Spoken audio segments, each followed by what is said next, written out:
सिंजोरो वेझो आबादगारनि पारां सिम नाले जी खाटरी न थियण ख़िलाफ़ एहतजाज कयो वियो। संदन चवण आहे त सिम सबबि संदन ज़मीनूं बंजर थी वियूं आहिनि। नोटिस वठी सिम नाले जी खाटरी कराई वञे त जीअं सिम जो पाणी निकाल थी सघे। अव्हांखे ॿुधायूं पिया नाज़रीन, सिंजोरो मां जिते आबादगारनि पारां सिम नाले जी खाटरी न थियण ख़िलाफ़ एहतजाज कयो वियो आहे। संदन चवण आहे त सिम सबबि संदन ज़मीनूं बंजर थी वियूं आहिनि। नोटिस वठी सिम नाले जी खाटरी कराई वञे त जीअं सिम जो पाणी निकाल थी सघे।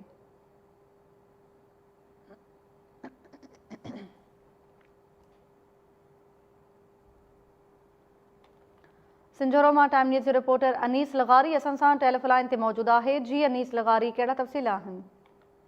जी तारा, सिंजोरे वेझो देश 13, 15 ऐं 16 जमड़ाऊ जे मक़ामी आबादगारनि जो सिम नाले जी खाती न थियण ख़िलाफ़ एहतजाजी मुज़ाहिरो कयो ऐं स्कार खाते ख़िलाफ़ सख़्त नारेबाज़ी कई।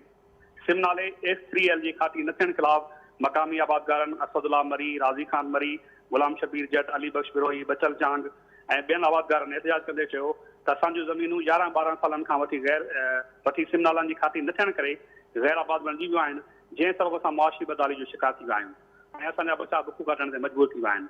हिननि चयो त सिम नालनि जी खाती लाइ करोड़नि रुपया मंज़ूर थिया, पर अमली तौर ते किथे बि सिम नालनि जी खाती न आई थी।